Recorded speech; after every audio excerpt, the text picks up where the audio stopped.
Hello dear student, welcome to our YouTube channel. आपके अपने इस यूट्यूब चैनल पर बहुत बहुत स्वागत है। आज की इस वीडियो में हम देखने वाले हैं क्लास 10th का मैथमेटिक्स का इम्पोर्टेंट टॉपिक जो कि बैंकिंग है। तो बैंकिंग के संबंध में जो आप यहाँ पर देखोगे कि मैं यहाँ पे वीडियो लेकर आया हूँ और इसमें बैंकिंग और टैक्सेशन जो है हमारा ये है अध्याय नंबर 8। ठीक है, तो बैंकिंग और टैक्सेशन चैप्टर नंबर 8 की बात कर रहे हैं हम लोग। चैप्टर नंबर 8 बैंकिंग और टैक्सेशन वो पूरा कंप्लीट करेंगे इस वीडियो में। और ये वीडियो एकमात्र ये वीडियो देखने से आपका पूरा डाउट क्लियर हो जाएगा और सारे के सारे क्वेश्चन आप बना पाओगे। क्लियर है? तो जैसा आपको ये पैटर्न पता है कि किस तरह के क्वेश्चन आते हैं, तो आप यहाँ पे देख पाओगे कि 5 अंक के जो सवाल आते हैं वो एक सवाल जो है बैंकिंग का आता है और एक टैक्सेशन का आता है। तो एक बैंकिंग का सवाल 5 नंबर के लिए आएगा और एक जो है टैक्स वाला सवाल आएगा 5 नंबर का। तो या तो आप बैंकिंग का बनाओ या जो है आप टैक्स का बनाओ। ठीक है, तो मैं सजेस्ट करूंगा कि आप बैंकिंग के क्वेश्चन बनाने जाना एग्जाम हॉल में। बाकी यहाँ टैक्सेशन का भी एक क्वेश्चन मैंने यहाँ पे आपको पूरा हल करा के दिखाया है बहुत अच्छे से, जिससे आपको समझ आ जाएगा कि क्या क्या चीज़ें करनी है, कैसे स्टेप लेना है और किस तरह से आपको एक प्रॉपर आंसर लिखना है। ठीक है, जिससे आपके पूरे में पूरे नंबर मिले। क्लियर? तो यहाँ पे जो है बैंकिंग का जो शुरुआत करते हैं, देखो बैंकिंग और टैक्सेशन का। तो बैंकिंग जो है यहाँ पे बैंकिंग में सबसे पहली बात करें तो बैंक में जमा करते हैं हम अपना जो पैसा है, जो अमाउंट है वो जमा करते हैं। तो बैंकिंग की बात करेंगे तो बैंकिंग में जमा खाता खोला जाता है, सेविंग अकाउंट खोला जाता है, जो कि 2 प्रकार का होता है। एक होता है आवर्ती जमा खाता और एक होता है सावधि जमा खाता। ठीक है, जिसको रिकरिंग डिपॉजिट कहते हैं, आरडी कहते हैं, और एक होता है एफडी फिक्स डिपॉजिट कहते हैं। क्लियर हुआ? तो सावधि जमा खाता होता है और आवर्ती जमा खाता होता है, और दोनों प्रकार के बस प्रश्न आपको करके जाने हैं यहाँ पे। एक तो आपके पेपर में फंसना ही है, चाहे सावधि से आए चाहे आवर्ती से आए। तो दोनों का मैंने देखो यहाँ कंपेरेटिव मैंने यहाँ पे फॉर्मूला भी दिया आपको और किस तरह से आप हल करोगे वो भी बताने का कोशिश किया है। तो आवर्ती जमा खाता की जब बात करेंगे तो आवर्ती जमा खाता के लिए ब्याज जो है, ब्याज क्या होगा, तो इंटरेस्ट आपको बताया, ब्याज का सूत्र ये लिखा हुआ है। ठीक है, वैसे मैं आपको बता दूं कि आवर्ती जमा खाता क्या होता है। आवर्ती जमा खाता में आप बार बार जो है हर महीने दर महीने जो है आप एक फिक्स अमाउंट जो है आप जो है जैसे 200 रुपये या 300 रुपये, ठीक है, ये जो है आप हर महीने जमा करते हो बैंक में। ठीक है, और ये एक निश्चित समय अवधि के लिए हो सकता है, 2 साल के लिए हो सकता है, 5 साल के लिए हो सकता है, 3 साल के लिए। ये अगर आप इस तरह का पैसा जमा करते हो हर महीने तो उसको कहते हैं आवर्ती जमा खाता। लेकिन सावधि जमा खाता में क्या होता है, आप एक बार में ही सीधा फिक्स जैसे आपने 10,000 रुपये जमा किया, सीधे 10,000 रुपये जमा कर दिया आपने 5 वर्ष के लिए, तो इसको कहते हैं जो है सावधि जमा खाता। नाम से ही समझ आ रहा है फिक्स्ड है, लेकिन ये रिकरिंग है, तो बार बार आप जमा करते हो महीने महीने में जा करके, ये होता है आवर्ती जमा खाता। जबकि अगर आप एक फिक्स्ड अमाउंट जो है पूरा का पूरा पैसा एक साथ अगर जमा कर देते हो किसी समय के लिए, किसी समय अवधि के लिए, किसी टाइम पीरियड के लिए, तब उसे कहते हैं सावधि जमा खाता। ठीक है, तो ये दोनों बातें समझ आ गई। अब आपको यहाँ पे क्या करना है, दोनों का फॉर्मूला याद कर लेना है फटाफट से। तो अगर मैं बात करूँ यहाँ पे आवर्ती जमा खाता की, तो आवर्ती जमा खाता में ब्याज निकलता है। ब्याज कितना होता है, तो ब्याज का सूत्र यहाँ पे दिया हुआ है, जिसमें पी क्या है, आर क्या है और एन क्या है मैंने यहाँ बता दिया। तो पी मूलधन है जिसको प्रिंसिपल कहते हैं, आर क्या है, रेट है, जो रेट ऑफ इंटरेस्ट है जो एनुअल दिया जाता है, ब्याज दर है, वार्षिक ब्याज दर है, और एन का जो मान है ना यहाँ पे वो है किस्तों की संख्या। जैसे अगर आप जो है 100 रुपये हर महीने जमा कर रहे हैं 2 साल के लिए, तो 2 साल में कितने बार आप जमा करोगे 100 रुपये, तो आप कहोगे सर हम 24 बार करेंगे क्योंकि 24 महीना आता है। तो ये किस्तों की संख्या कितनी हो जाएगी, 24 हो जाएगी। बहुत सिंपल है ना, बस इसी तरह से आपको समझना है। उसके बाद अगर मैच्योरिटी अमाउंट अगर आपको कहता है, मैच्योरिटी अमाउंट या कुल अमाउंट की बात करें, कुल राशि की बात करें, तो आप क्या करोगे, कुल राशि जो मिलना है वो क्या हो जाएगा, कुल मूलधन जितना आपने जमा किया टोटल। ध्यान रखना 100 रुपये जमा किया है लेकिन 24 बार किया है, तो 24 गुणा 100 करोगे 2400 हो जाएगा, याद रखना। तो 100 बस मत लिख देना, यहाँ पे कुल मूलधन लिखा इसीलिए मैंने 2400 प्लस जो ब्याज यहाँ से जो निकला होगा ना उसको डालना है, ये हो जाएगा इसका कुल राशि या परिपक्वता राशि, या इसे ही कहते हैं क्या, मैच्योरिटी अमाउंट। क्लियर हुआ? इसी प्रकार अगर बात करें यहाँ सावधि जमा खाता की, तो सावधि जमा खाते में सीधा क्या होता है, ब्याज नहीं निकलता। सावधि जमा खाता में सीधा जो है अमाउंट निकलता है, यहाँ पे अमाउंट निकलता है, सीधा का सीधा अमाउंट निकलता है। कुल परिपक्वता राशि यहाँ निकलती है, ब्याज नहीं निकलता, सीधा आप राशि निकालते हैं। अगर ब्याज निकालना है आपको तो मूलधन के साथ, इस ब्याज के साथ ये जो टोटल राशि है उसमें अगर आप मूलधन को घटा दोगे तो आपका ब्याज मिल जाएगा। लेकिन यहाँ पे बात आपको समझना है क्या, कुल राशि निकलता है। कुल राशि मतलब निवेश की गई पूरी राशि के साथ ब्याज भी यहाँ पे उपलब्ध रहता है। ठीक है, जिसको हम परिपक्वता राशि या मैच्योरिटी अमाउंट कहते हैं। इसका सूत्र ये है, ठीक है, आपके पास यहाँ स्क्रीन में दिख रहा होगा, ये बॉक्स में मैंने लिख दिया है, जहाँ ए का मतलब क्या, टोटल अमाउंट मिश्र धन है, जिसको परिपक्वता राशि भी कहते हैं या मैच्योरिटी अमाउंट कहते हैं इंग्लिश मीडियम वालों के लिए। ठीक है, जहाँ आर की बात करें तो आर जो है रेट ऑफ इंटरेस्ट है, ब्याज दर है, वो भी वार्षिक। और अगर टाइम की बात करें यहाँ पे एन जो है, एन क्या है, टाइम है, टाइम जो है वर्षों में अगर दिया होगा तो एक लेंगे, लेकिन इसकी गणना अलग तरीके से करते हैं, क्योंकि अगर हो सकता है आपको ब्याज दर जो है छमाही गणना किया जाए, हो सकता है कभी किसी क्वेश्चन में आपको ब्याज दर तिमाही गणना किया जाए बोल दिया, तब क्या करोगे इस स्थिति में कि ब्याज दर अगर छमाही गणना किया जा रहा है बोलेगा, तो आपको क्या करना है, ब्याज दर छमाही, तो आपको जो दर है ना, जैसे एक साल में मान लो 8% ब्याज लगता है, तो 6 महीने में कितना लगेगा, अरे 8 का आधा होगा भाई, 4% लगेगा, इतना सिंपल है। अगर इसी को 3 महीने में बोल दूंगा तो इसका भी आधा कर दो, 2% लगेगा। तो अगर 6 महीने के लिए बात करेगा तो ब्याज जो है क्या हो जाएगा, ब्याज दर आधा हो जाता है, जबकि 3 महीने के लिए बात करेगा तो ब्याज दर जो है उसका 1/4 हो जाता है। क्लियर हुआ, 1/4 हो जाता है। लेकिन उसी समय अगर बात करें एन का, तो एन का मान बदल जाएगा। देखो एन का मान जो है, अगर अर्धवार्षिक या 6 माह हेतु बोल रहा है, 6 मंथ के लिए बोल रहा है, तो ये एन का मान 2 हो जाएगा, क्योंकि एक साल में 2 बार 6 महीने आते हैं, 2 साल में 4 बार आएंगे, 3 साल में 6 बार आएंगे। लेकिन अगर बात करें 3 महीने की बात करें, 3 महीने या त्रैमासिक के हिसाब से बात किया जाए, तो एक साल में 4 बार आते हैं 3 महीने, 2 साल में 8 बार, 3 साल में, तो ये चलते जाएगा। बहुत सिंपल सा कॉन्सेप्ट आपको लगाना है, और पूरा चीज़ मैंने यहाँ पे आपको यहाँ स्क्रीन पे ये जो दिखाई दे रहा है ना, वहाँ मैंने बहुत बेहतरीन तरीके से सॉर्ट आउट करके आपको दे दिया। आपको क्या करना है, एक नोटबुक पकड़ के रखना है, और नोटबुक में आपको नोट करते जाना है। सभी चैप्टर जो है मैं आपको इसी तरह के प्रोवाइड कराते जाऊँगा। आपको चैनल के साथ जुड़ जाना है, चैनल को सब्सक्राइब करके बेल आइकन जरूर प्रेस कर देना है। और अगर आपको ये वीडियो अच्छा लग रहा है, आपके दोस्तों को शेयर जरूर करना है, क्योंकि जितने ज़्यादा स्टूडेंट जुड़ते जाएंगे उतना ही बेहतरीन तरीके से हम आपको चीज़ें प्रोवाइड कराते जाएंगे। तो आपको ये समझना है भाई, इतने मेहनत से हम आपको लिए क्लासेस जो है देते हैं, तो आपको भी थोड़ा आपको शेयर करना है अपने दोस्तों तक, ताकि ये जो हमारा जो सोच है कि हम फ्री में एजुकेशन कराएंगे, फ्री में बहुत बेहतरीन एजुकेशन हर बच्चे तक पहुंचाएंगे, वो सफल हो पाए। तो ज़्यादा से ज़्यादा बच्चे तक शेयर कर दीजिए हर एक ग्रुप में। ठीक है, अब देखो यहाँ पे मैं 2 क्वेश्चन लेके रखा हूँ। एक सावधि जमा खाता का क्वेश्चन है, अच्छा आवर्ती जमा खाता का क्वेश्चन मैं करा दूंगा नेक्स्ट वीडियो में। तो यहाँ पे सावधि जमा खाता का क्वेश्चन देख लेते हैं। यहाँ पे क्या दिया है, इस तरह से दिया हुआ है, देखो आपके पास ये है।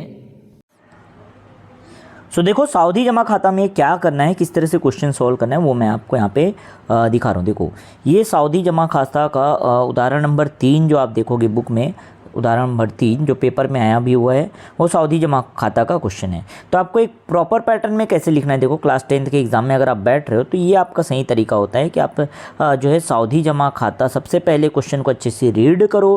क्वेश्चन को रीड करने के बाद आपने देखना है कि भाई सावधि जमा खाता है क्या, तो आप देखोगे कि वहाँ बताया रहेगा किस तरह का खाता है। तो सावधि जमा खाता है तो यहाँ पे लिख दो सावधि जमा खाता, और वहाँ पे मूलधन या प्रिंसिपल कितना दिया है, तो 10,000 रुपये।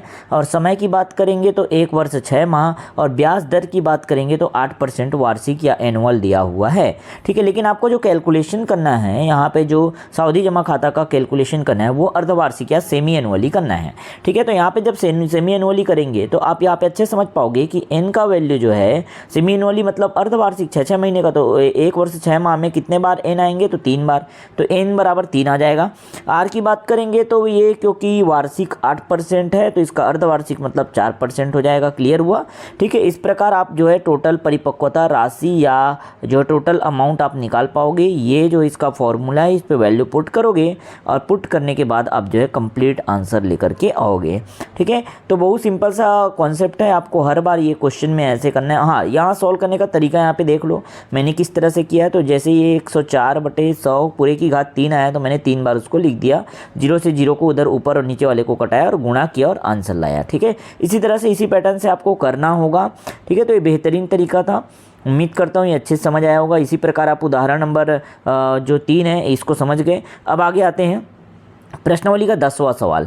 तो प्रश्नावली का 10वां सवाल आप देखोगे आपके बुक में, अगर क्वेश्चन नहीं होगा तो बिल्कुल अपना बुक देख सकते हो। खैर जो छत्तीसगढ़ माध्यमिक शिक्षा मंडल वाला जो बुक होता है वो आप देखोगे, उसमें है, इसलिए मैंने यहाँ पे क्वेश्चन मेंशन नहीं किया। आप क्वेश्चन देखोगे थोड़ा समझ आएगा अच्छे से आपको। तो सावधि जमा खाता की बात करें तो यहाँ पे देखो मूलधन अगर 50,000 रुपये दिया है, समय 1 वर्ष दिया है, और ब्याज दर 8% वार्षिक दिया है, और गणना कैसी करनी है, तिमाही करनी है। तो आपको पता है यहाँ पे आर का मान जो है आधे का आधा हो जाएगा, मतलब 8 का आधा 4, 4 का आधा 2 हो जाएगा, तो r का मान 2 हो जाएगा। जबकि n की बात करें तो क्योंकि एक वर्ष में 4 तिमाही होते हैं, 3 महीने 4 बार आते हैं ना, तो n का मान हो जाएगा 4। इस प्रकार आप यहाँ पे जब सूत्र लगाओगे तो ये फॉर्मूला लगाओगे, आप इसको हल करोगे और हल करने के बाद आप आंसर लाओगे तो ये कंप्लीट इसका आंसर आएगा। आपको यहाँ पे डिवाइड करके आंसर लिखना है, मैंने यहाँ खाली छोड़ दिया, आप कैलकुलेशन कर लेना उतना।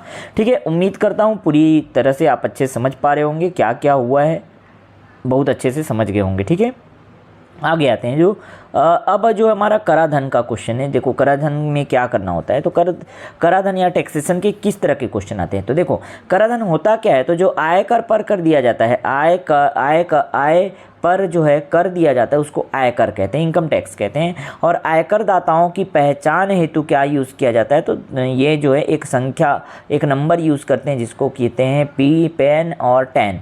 तो ये पैन क्या है, इसका फुल फॉर्म पेपर में है परमानेंट अकाउंट नंबर, और टैन का फुल फॉर्म अगर पूछे तो आप यहाँ पे लिख पाओगे टेम्पररी अकाउंट नंबर। ठीक है, तो परमानेंट अकाउंट नंबर और टेम्पररी अकाउंट नंबर ये इसका फुल फॉर्म होता है। ठीक है, स्थायी खाता संख्या और अस्थायी खाता संख्या। और ये जो पैन कार्ड है ना, वो बैंक में खाता खोलने हेतु बहुत ज़रूरी है। क्लियर हुआ। तो इतना इन्फॉर्मेशन के बाद आगे आते हैं और क्वेश्चन जो बनते हैं यहाँ से। तो वित्तीय वर्ष देख सकते हैं आप, वित्तीय वर्ष को पूछता है पेपर में बार बार। तो वित्तीय वर्ष कब से कब तक चलता है, तो आपका करेक्ट आंसर होगा 1 अप्रैल से 31 मार्च तक। तो वित्तीय वर्ष जो है 1 अप्रैल से 31 मार्च तक जो है रहता है। इसी के साथ एक और टॉपिक है जो हम लोग यहाँ कवर कर लेते हैं। शिक्षा उपकर वर्तमान में जो है आपके बुक के अकॉर्डिंग 3% दिया हुआ है, तो 3% जो है शिक्षा उपकर अभी चल रहा है। और शिक्षा उपकर किस पर लगाया जाता है, तो जितना देय आयकर होता है ना उस पर शिक्षा उपकर लगाया जाता है। ध्यान रखिएगा 3% अभी वर्तमान में शिक्षा उपकर है आपके बुक के अकॉर्डिंग। क्लियर हुआ। चलो अब आते हैं, एक क्वेश्चन यहाँ पे आपको दिख रहा होगा स्क्रीन पे, अच्छे से आप इसको समझेंगे। ठीक है, पूरे स्क्रीन पे अब ये आ गया। ठीक, स्क्रीन जो है ये आपकी प्रश्नावली का 6वां सवाल है। प्रश्नावली जो टैक्सेशन वाला है, जो कर वाला है ना, दूसरा प्रश्नावली इसमें का, उसका 6वां सवाल है। तो 6वां सवाल किस तरह से आप हल करोगे, पूरा स्क्रीन में आपको अच्छे से दिख रहा है। ठीक है, क्या क्या दिया हुआ है, तो 6 लाख रुपए आपको दिया हुआ है, और जो इनका वार्षिक आय है, और किस किस तरह से ये बचत करते हैं। तो 48,000 रुपये भविष्य निधि में और 25,000 रुपये वार्षिक प्रीमियम जमा करते हैं। ठीक है, तो 48,000 रुपये ये बचत में चले जाएगा, बचत हेतु। उसके बाद ये 11 माह तक 1,500 रुपये देते हैं। ठीक है, अब बाकी जो बच गया वो कितना पैसा इनको देना है, ये जो है बातें बताई गई है। यहाँ पे आयकर टैक्स कितना % लगने वाला है, और लास्ट में यहाँ पे दिया हुआ है कि शिक्षा उपकर कितना लगेगा। तो इस तरह के क्वेश्चन को कैसे, किस पैटर्न में आप हल करोगे, देखो बहुत सिंपल तरीके से मैं बता रहा हूँ। सबसे पहले आपको क्या करना है, टोटल राशि जो देखना है कितना है, कुल अमाउंट, कुल वार्षिक आय। तो आप यहाँ देख पाओगे इस क्वेश्चन के अकॉर्डिंग कुल वार्षिक आय जो है 6 लाख रुपए है। 6वां क्वेश्चन निकाल लिए रहोगे आप जब ये पढ़ रहे हो, अपना बुक निकाल के 6वां क्वेश्चन जरूर देखिएगा। ठीक है, उसके बाद दूसरे पॉइंट में क्या करना है, छूट हेतु बचत क्या क्या करता है, कहाँ कहाँ जमा किया जाता है पैसा। तो ये 2 जगह जमा करते हैं। देखो पहला जो है सामान्य भविष्य निधि, और दूसरा जो है LIC जीवन बीमा निगम में। तो यहाँ पे देख सकते हो आप यहाँ पे कि सामान्य भविष्य निधि में 48,000 रुपये जमा किया जाता है, जबकि 25,000 रुपये जीवन बीमा में किया जाता है। इस प्रकार टोटल राशि जो है 73,000 रुपये जमा हो जाती है। तो कुल वार्षिक आय पहले सबसे पहले लिखना है, उसके बाद कितना बचत के लिए मतलब छूट के लिए बचत ये लोग करते हैं उसको लिखना है। उसके बाद अब कितने पर जो है कर देना होगा, तो जितना जो बचत के लिए ये छूट हेतु बचत राशि जमा होती है ना उसको माइनस करना होता है। तो टोटल 6 लाख में से 73,000 को माइनस करोगे तो 5,27,000 रुपये क्या करना होगा, कर देना होगा। यहाँ तक 3 पॉइंट समझ आया। ठीक है, चौथे पॉइंट में अगर देखें तो आयकर की गणना कैसे की जाएगी, तो आप टेबल को देखिएगा। टेबल में देखिए कि 2.5 लाख रुपए तक एक भी पैसा नहीं लगना है, 1 भी % टैक्स नहीं लगता। लेकिन 2.5 लाख से 5 लाख तक जैसे ही होता है तो 10% लगता है।